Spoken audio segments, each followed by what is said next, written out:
परंपरा में ईश्वर को माना गया है और जिन परंपराओं में ईश्वर को मानते हैं वो आस्तिकवादी माने जाते हैं और दर्शन शास्त्र के हिसाब से जो ईश्वर को नहीं मानते हैं उन्हें नास्तिकवादी मानते हैं। कौन सब कैसे हैं?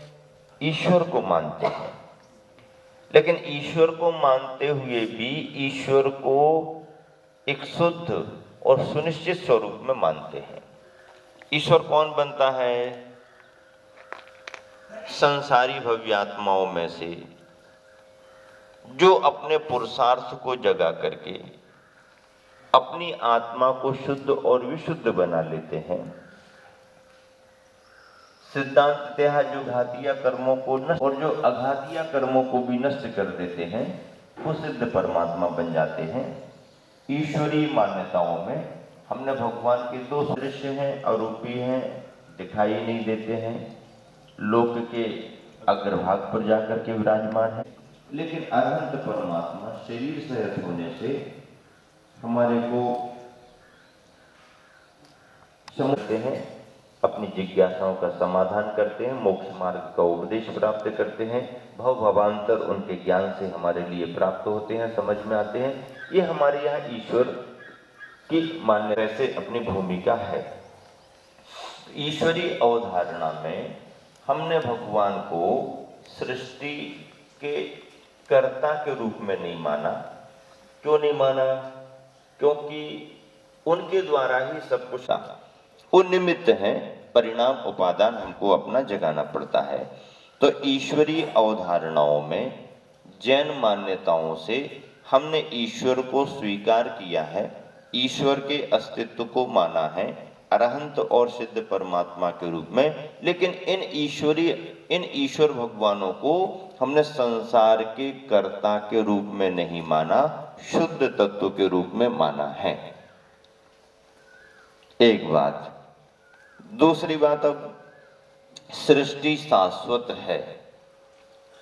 सृष्टि शाश्वत है, इसका मतलब क्या?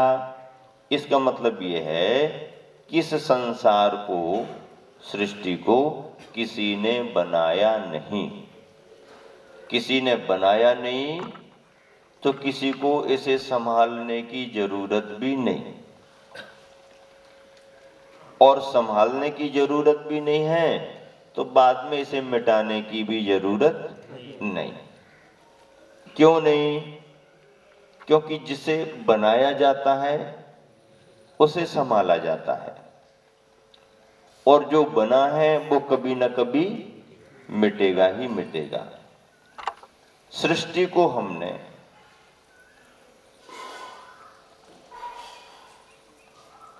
लोक और अलोक के रूप में माना है। जहां तक जीवादि छह द्रव्य पाए जाते हैं वो लोक, और उस लोक से बाहर बाहर बाहर बाहर जितना भी जो भी है वो अलोक माना गया है।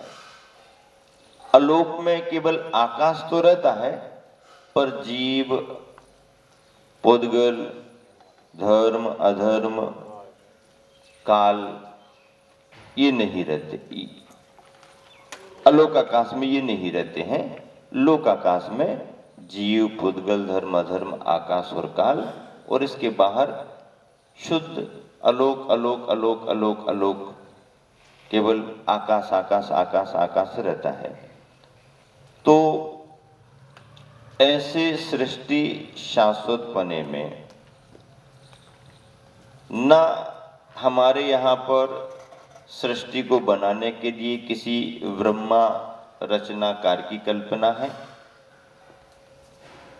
बनाई गई इस रचना को संभालने के लिए पालनहारे के रूप में ना तो किसी विष्णु की कल्पना है, और बनाई गई इस रचना को, इस सृष्टि को विध्वंस करने के रूप में, नष्ट करने के रूप में ना तो किसी महेश की कल्पना है। ब्रह्मा, विष्णु और महेश हमारे यहाँ सृष्टि के बनाने वाले, संभालने वाले और मिटाने वाले के रूप में नहीं, किंतु ये सृष्टि शाश्वत है, अनादि अनिधन है, किसी ने इसे बनाया नहीं है, किसी को इसे संभालने की जरूरत नहीं है और इसे कोई विनष्ट भी नहीं कर सकता।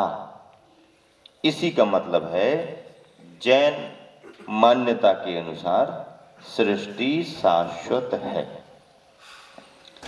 अब सृष्टि शाश्वत है तो फिर कोई परिवर्तन आदि कभी कुछ होते हैं या नहीं होते हैं? हाँ, रचना तो शाश्वत है, लेकिन इस शाश्वत रचना में कुछ स्थान ऐसे हैं जहां पर समय समय पर प्राकृतिक परिवर्तन होते रहते हैं, नेचुरल परिवर्तन होते रहते हैं। स्वर्ग है, वहां कोई परिवर्तन नहीं होगा, जो व्यवस्था है ज्यों की त्यों रहेगी। नरक है, अधोलोक के रूप में, वहां कभी कोई परिवर्तन नहीं होगा, जो व्यवस्था है वहां उसी रूप में रहेगी। मध्यलोक है, मध्यलोक में विदेह क्षेत्र है, वहां पर जो व्यवस्था है ज्यों की त्यों रहेगी। शाश्वत भोग भूमियां हैं, वहां पर जो व्यवस्था है वही रहेगी। लेकिन भरत और ऐरावत क्षेत्र जो दो हैं, जहां पर मनुष्य और त्रियंचों का निवास रहता है, ऐसे मनुष्य और त्रियंचों के निवास वाले इस भरत ऐरावत क्षेत्र में 6 कालों का परिवर्तन होता है। 6 कालों का परिवर्तन होता है। ये 6 काल कब आते हैं, कैसे आते हैं, क्या करते हैं, थोड़ा सा ज्ञान करने के लिए आप परिवर्तन कराने वाले को हम काल कहते हैं। काल द्रव्य सभी को परिवर्तित कराता रहता है। इस काल चक्र के परिणमन में पूरा एक कल्प काल समझ लो कि घड़ी का कांटा समझ लीजिए कि अभी समझ लो 36 हो रहे हैं, तो 36 से बढ़ते बढ़ते बढ़ते बढ़ते 7 और 7 से बढ़ते बढ़ते 7.5 पर आया, तो ये क्या हो जाएगा, एक पूरा राउंड हो गया काल का। पहले ऊपर को उठा काटा और फिर नीचे को आ गया। तो काल भी एक ऊपर बढ़ने के क्रम में और ऊपर से नीचे आने के क्रम में परिवर्तन कराता रहता है। इसे एक काल चक्र कहते हैं। बढ़ने वाले क्रम को हम उत्सर्पिणी कहते हैं, जिसमें हर चीज बढ़ती है। शरीर की ऊंचाई बढ़ेगी, उम्र बढ़ेगी, ताकत बल बढ़ेगा, खाने पीने की सामग्रियों में क्वालिटी बढ़ेगी। जिसमें सब चीजें बढ़ती हैं वो उत्सर्पिणी, और जिसमें सब चीजें ह्रास घटती जाती हैं वो अवसर्पिणी। अभी जो काल चल रहा है वह अवसर्पिणी का काल चल रहा। आदिनाथ भगवान 500 धनुष की काया वाले, अपार बल के धनी, आदि आदि। फिर घटते घटते महावीर भगवान तक आए, हम और आपकी स्थिति बन गई, और पीछे जाकर के नीचे नीचे और 1 हाथ का आदमी रह जाएगा। कितने हाथ का आदमी रह जाएगा छठवें काल में? 1 हाथ का आदमी रह जाएगा। उम्र उसकी 20 वर्ष की बचेगी। ये सब घटते क्रम में। तो जो क्रम घटता आता है उसे अवसर्पिणी काल कहते हैं, और बढ़ते क्रम को उत्सर्पिणी काल कहते हैं। इस उत्सर्पिणी और अवसर्पिणी के दोनों कालों को मिलाते हैं तो 20 कोड़ा कोड़ी सागर होता है। 10 कोड़ा कोड़ी घटते क्रम में, 10 कोड़ा कोड़ी बढ़ते क्रम में। कोड़ा कोड़ी करोड़ में करोड़ का गुणा करो, गुणनफल प्राप्त हो, और सागर उसमें लगा, सागर का माप बहुत बड़ा है। इन 10-10 में 6 काल का परिवर्तन होता है। सुकमा सुकमा, सुख सुख, सुकमा सुकमा, दुखमा दुखमा, सुकमा दुखमा, दुखमा दुखमा। अभी हम 5वें काल में चल रहे हैं जिसका नाम है दुखमा। आने वाला 6वां काल दुखमा दुखमा, डबल दुख आने वाला है। अभी सहनीय दुख है, बाद में असहनीय दुख हो जाएगा। 5वां काल अभी चल रहा। तो ऐसे 6 काल में पहला काल जो आता सुकमा सुकमा, 4 कोड़ा कोड़ी सागर। दूसरा काल 3 कोड़ा कोड़ी सागर। तीसरा काल 42,000 वर्ष कम 1 कोड़ा कोड़ी सागर, 42,000 वर्ष निकले तो पांचवा काल 21,000 वर्ष और छठवां काल 21,000 वर्ष, सभी मिला लो तो 10 कोड़ा कोड़ी सागर हो जाते हैं। 10 कोड़ा कोड़ी घटने के क्रम में, 10 कोड़ा कोड़ी सागर बढ़ने के क्रम में 20 कोड़ा कोड़ी सागर को जैन ग्रंथों में एक कल्प काल कहा जाता है। और ऐसे कई कल्प काल बीतते जाते भव भवांतर जीवों के होते जाते हैं। तो इसमें पहले माहौल बनता है, इसके बाद में 7 दिन की कुवृष्टियों में बहुत ठंडा जल गिरता है, फिर 7 दिन तक धुआं गिरता है, 7 दिन तक पत्थर ओले ओले गिरते हैं, 7 दिन तक अग्नि गिरती है, और ऐसे करके ये 7 दिन साथ फिर अंत में 7 दिन तक जहर गिरता रहता है, विष। 7 दिन तक लगातार इस धरती पर 7 दिन तक जहर की बारिश होती है। ऐसा होने से प्रकृति पूर्ण रूप से नष्ट हो जाती है, पूर्ण नष्ट हो जाती है। अकृत्रिम रचनाएं नहीं, सुमेरु पर्वत पर कोई फर्क नहीं पड़ेगा, विदेह क्षेत्र पर कोई फर्क नहीं पड़ेगा, लेकिन अयोध्या नगरी पर तीर्थंकरों की जन्मस्थली, निर्वाण भूमि, समेत शिखर, ये सब चपेट में आ जाते हैं और सब खंड खंड हो जाते हैं, बिखर जाते हैं, विनष्ट हो जाते हैं। और ऐसे 7 दिन की 7 कुवृष्टियां होने से धरती खंड खंड हो जाती है और ये सब विनष्ट हो जाता है।